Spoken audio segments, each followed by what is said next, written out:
Students, class 12. So today I will be discussing about the chapter that is executive.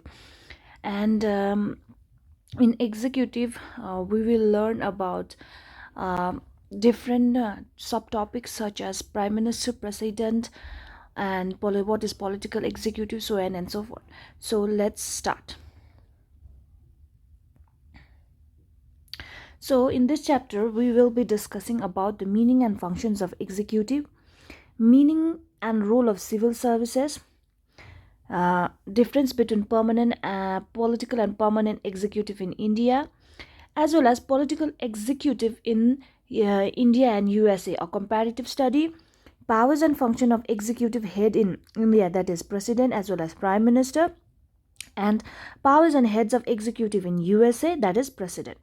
So, the constitutional limitations of the powers of the President of United States of America. So, today I will be discussing the meaning and functions of executive as well as meaning and a role of civil services. So, let's begin with these two subtopics. Now, every country has its own constitution, right? So, India and USA also have a constitution where constitution where the government has three organs of body, that is legislative, executive, and judicial body. Okay, so in legislative, house of representatives and house of senate, it's there. Now in India we have what? Lok Sabha and Rajya Sabha. Lok Sabha, lower house of the state, lower house. Rajya Sabha, upper house. Now, in executive, in USA we have president and vice president, whereas in India we have president as well as prime minister. President is nominal head, whereas prime minister is real head.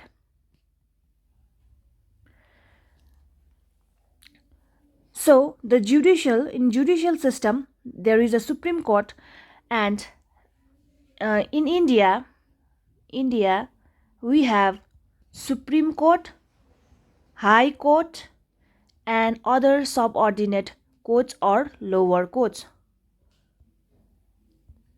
So I have completed the legislative part. Okay, today I shall begin with the executive part. Okay, so let's proceed further. So here we will discuss the second organ of the government, that is executive. The second organ of the government is executive.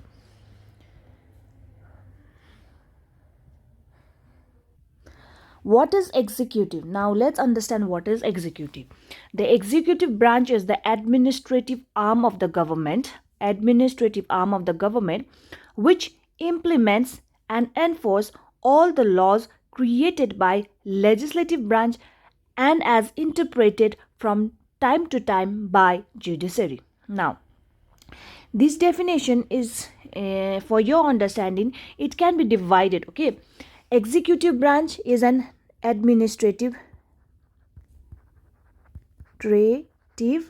arm. That becomes number 1 point. Administrative arm means the branch, that arm that looks about the administration about a country, how a particular policies is to be passed, how what are the rules and regulations to be proceed further, what are the things that needs to be changed, what are the things that it should be using for the betterment of the people. So the executive branch sees this administrative section. In a rough word, this administrative can be understood as relating to the running of businesses and organization, etc. Okay, so this is number 1, administrative arm. We are complete. Now let's talk about the implementation. Okay, Executive branch implements and enforce laws. Implements and what? Enforce laws made by the legislature. Laws made by the legislature.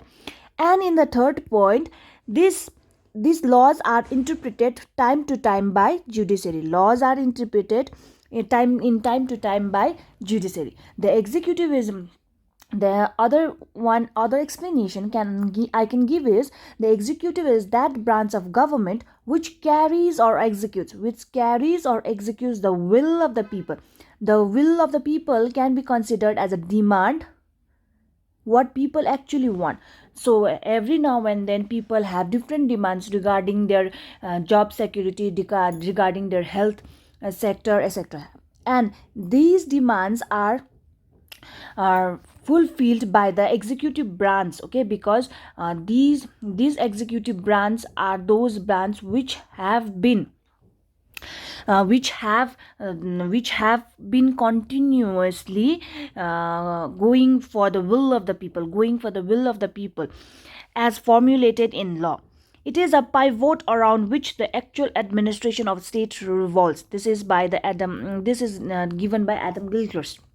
So you don't need to change any word from this, because this is a definition of Adam Gilchrist, not Adam Gilchrist.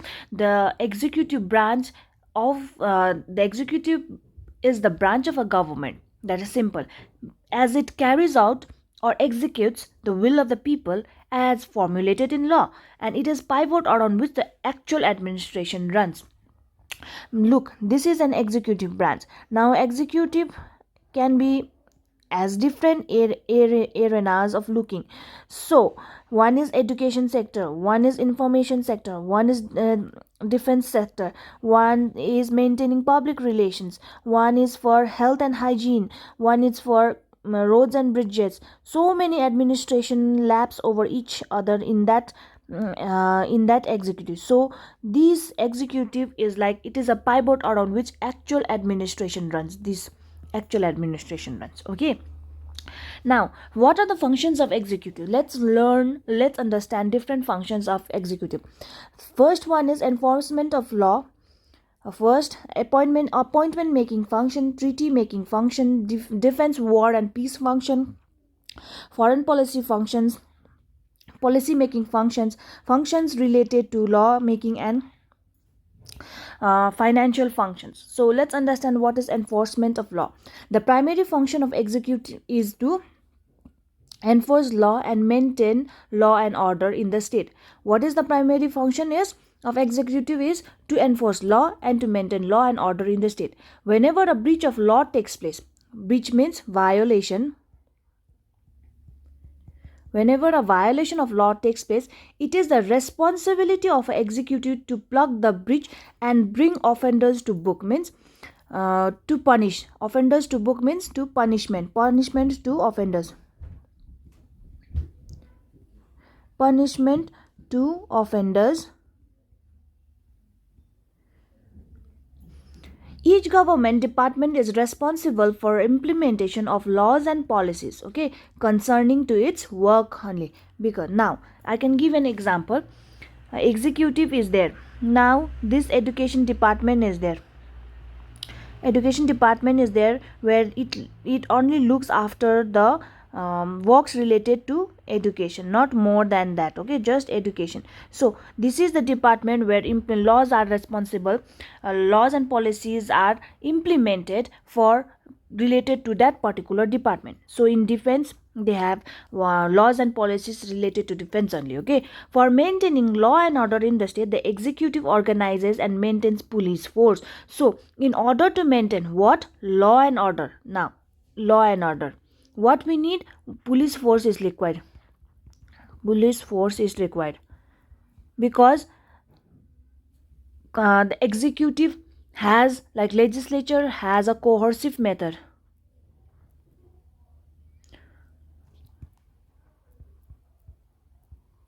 Coercive method, okay.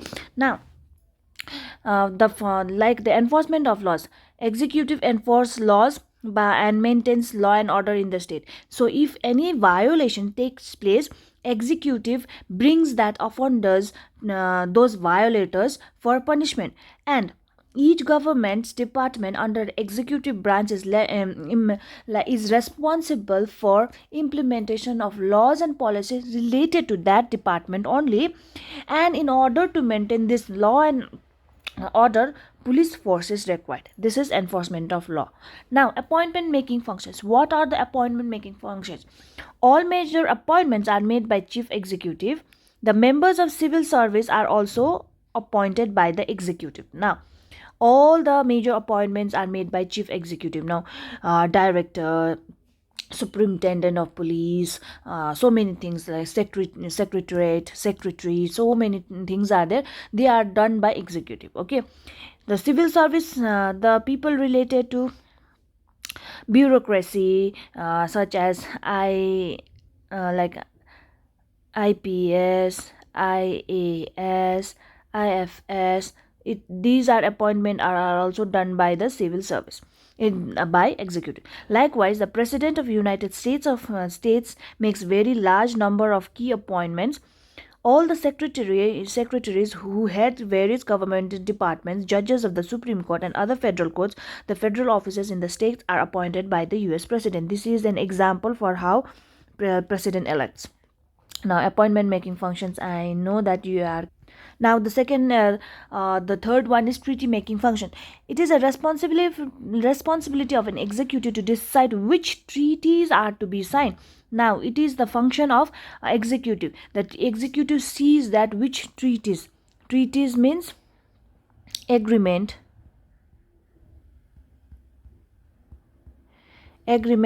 relating to diverse field. Okay, so executive sees that government or a state should sign this treaty or do not sign this treaty, okay, with other countries. The executive negotiate the treaties in accordance with the procedure defined by international law and also accordance with the provision of constitution of the state. Now, how a treaty is signed? Treaty is signed by following the norms of international norms as well as domestic norms laid down by the constitution. Okay, so each treaty is signed by the member of executive. Most of the treaties also require ratification of legislature of the state. It is again responsibility of the executive to secure legislative approval for the treaties to be signed. So any treaties needs to be signed, so that needs approval from the other organ of the government, that is legislature. That legislature is a lawmaking body. Only the ratification process I have already discussed by 2/3 of majority, etc. So and so forth, that will be required. Now, defense, war and peace function. One of the key function of state is to defend and preserve the unity and the integrity of the country and to protect in the event of external aggression of war.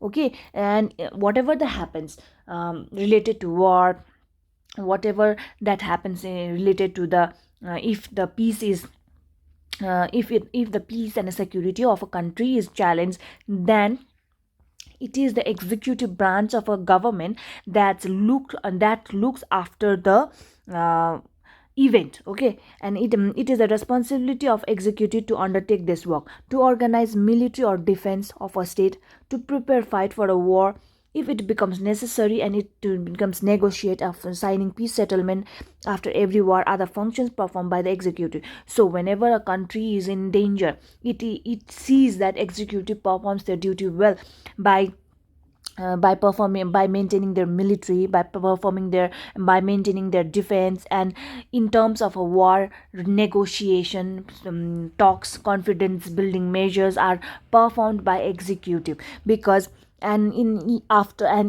the process of peace settlement treaty, every work that are related to the betterment of a humankind, that in terms of if the peace and security is challenged, it is done by the executive.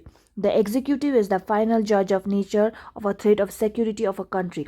If it has the prime responsibility to take such steps and are needed for the interest of the security and integrity of the state. The chief executive of a state is also supreme commander of the armed forces of the state. Then that is prime minister in India and president in United States of America, chief commander in chief. Okay, now it sees that whenever the state's peace and security is threatened by external aggression, all the responsibilities are taken by the executive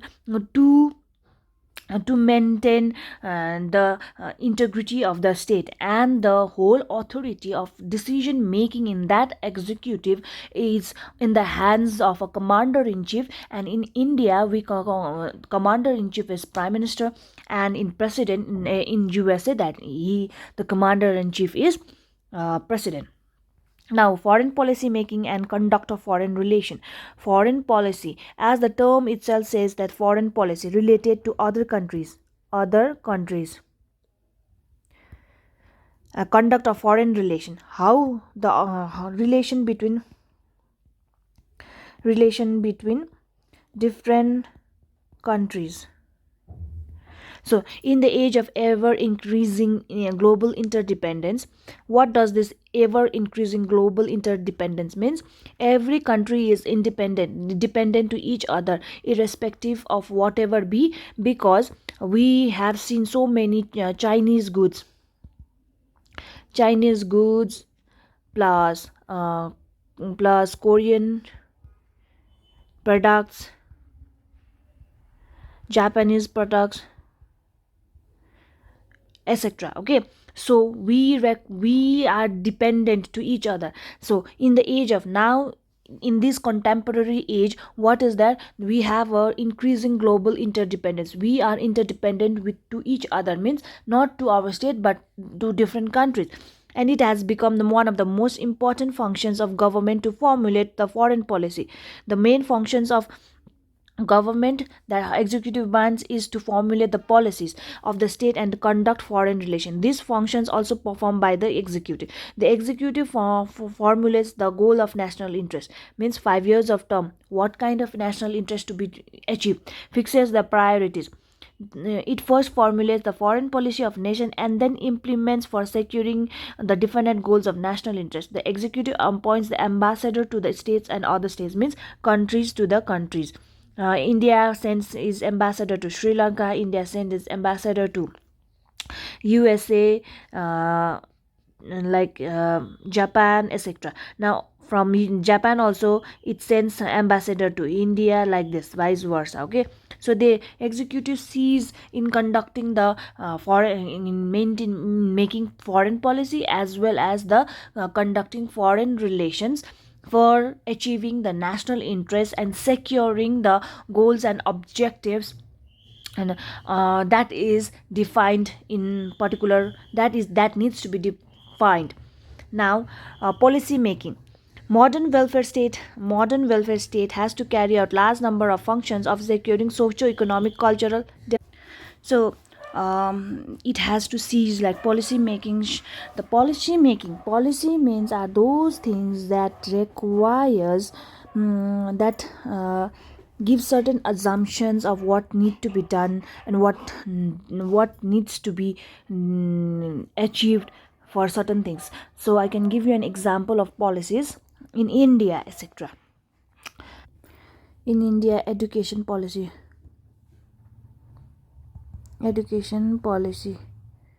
Now, national education, NEP.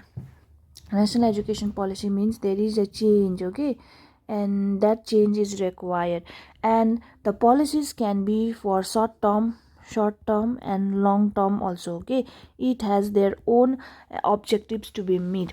So all the actions of the state are guided by definite policies and plans. All the actions of state are guided by definite policies and plans. It is the executive which undertakes the which undertakes the task of policy making and developmental planning.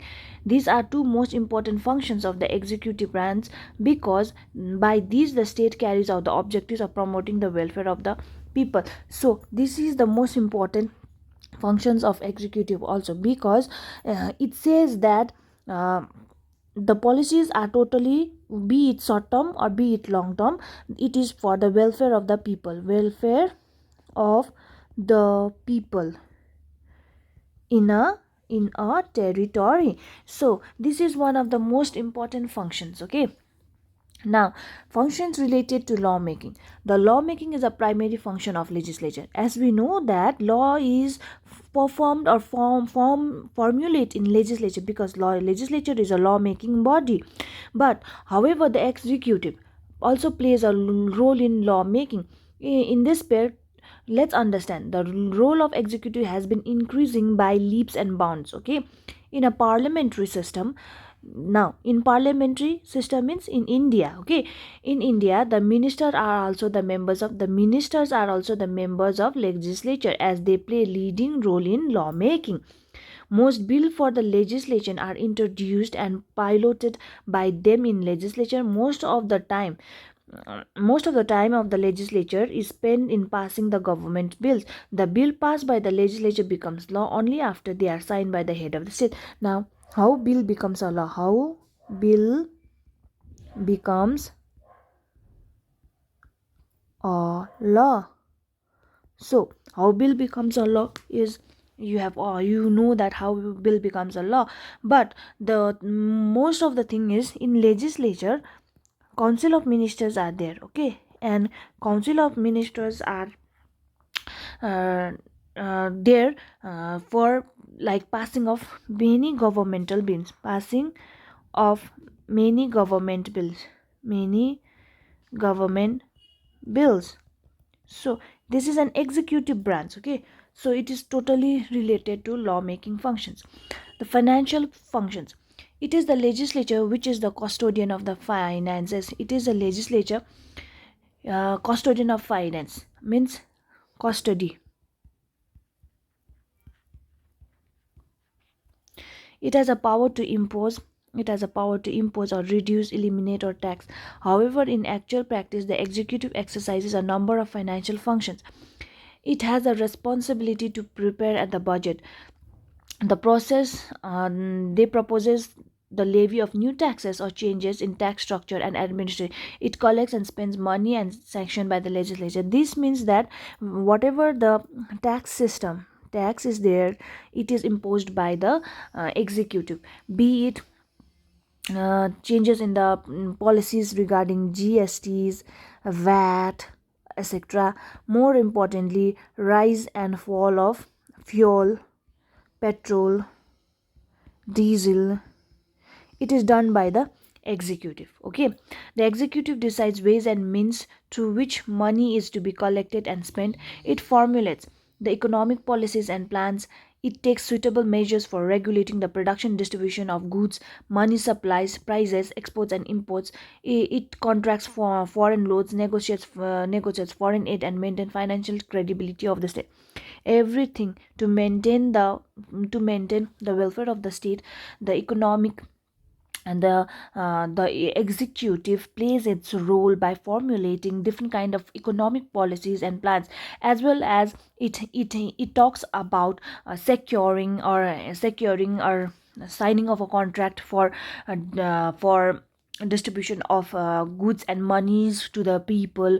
Moreover, they particularly talks about signing of a contract for a foreign roads, what aids to be included, what kind of different military goods and arsenals are to be bought in a country, so on and so forth. Okay, so every little minute decisions are taken by the executive, and it manages the financial prosperity also of a country. Now, moving forward, meaning of civil services. Let's talk about civil service. Bureaucracy or the civil service constitute the permanent and professional part of the executive organ of the government. It is usually described as non-political or politically neutral, permanent and professional trained civil service. So, bureaucracy or the civil service constitute permanent as well as professional part of executive organ. That means it cannot be changed by the change of government. Okay, cannot be changed. Cannot cannot change cannot be changed when government is changed, as it is permanent and professional part of executive organ. And these civil service or bureaucracy are non-political or politically neutral, permanent and professional trained services. It runs administration of state according to the policies and laws of the government. Okay, who runs civil services or bureaucracy runs the state administration by the policies and laws passed by the government. Upon the qualities and efficiency of bureaucracy depends on the quality and the efficiency of state administration. It says that if the quality and efficiency of bureaucracy is good, then automatically there is efficiency in the state administration. Okay, the term bureaucracy, civil service, public servants, public service, civil servant, government services, government servants or officials of the government, officials, permanent executive and non-political executive are used to describe such persons who carry out day-to-day administration of the state. The person who carries out day-to-day administration of the state can be considered as a bureaucracy or a civil servant. The term bureaucracy and civil service are popularly used synonyms. Civil service and bureaucracy is a professional body of officials, permanent, paid and skilled one, that is defined by the FINER. Narrow and broad uses of the term bureaucracy. Okay, in narrow sense, the term bureaucracy is used to denote those important and higher level public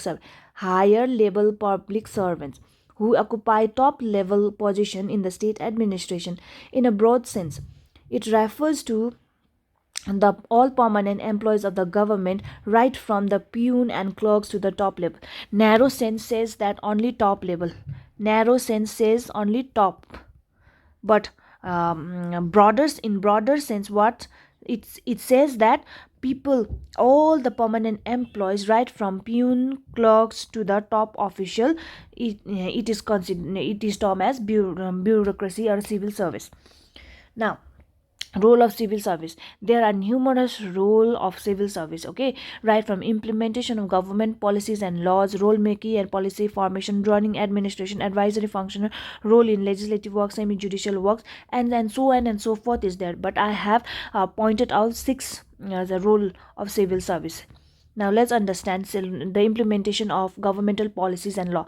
It is responsibility of a bureaucracy or a civil service to carry out and implement policies of government.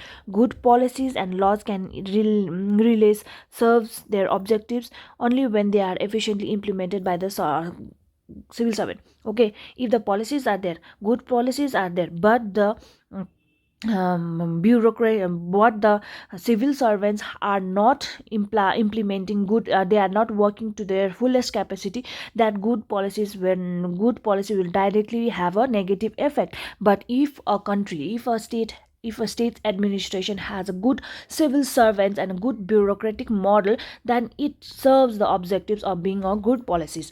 Now, role in a policy formation,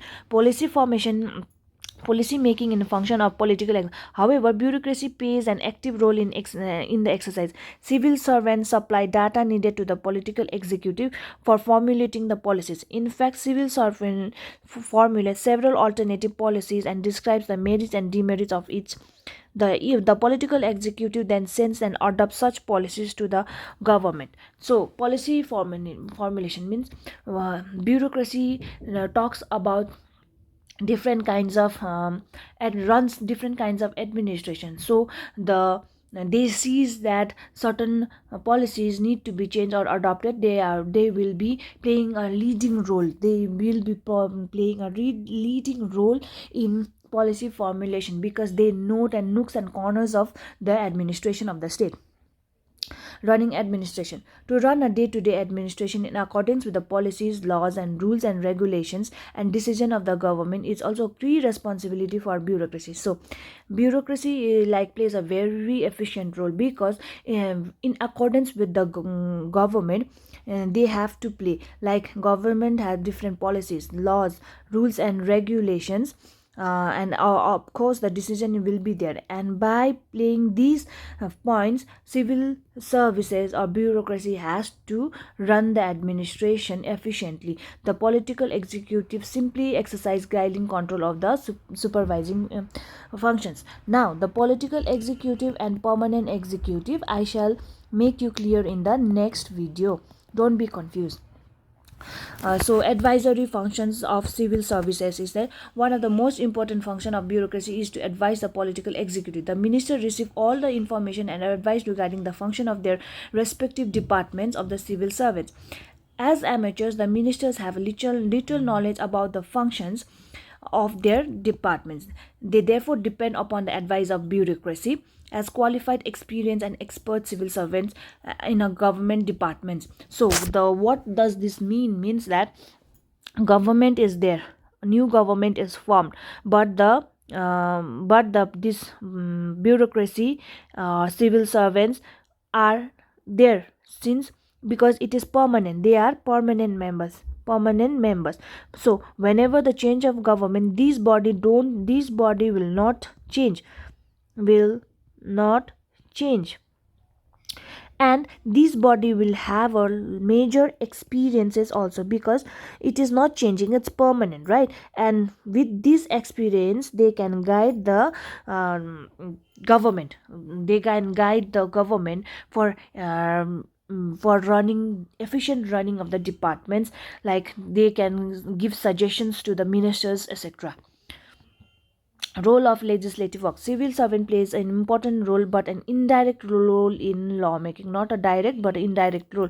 They draft the bills which the ministers submit to the legislature for lawmaking. The ministers provide all information asked by the legislature by taking the help of the civil servant. So if a minister needs to pass a bill, but in behind all works are done, all the research works are done by the civil servant, and they will tell the ministers to submit in the legislature for the lawmaking, and these are the work that are indirectly done by the civil service. Semi-judicial work, this is the last role.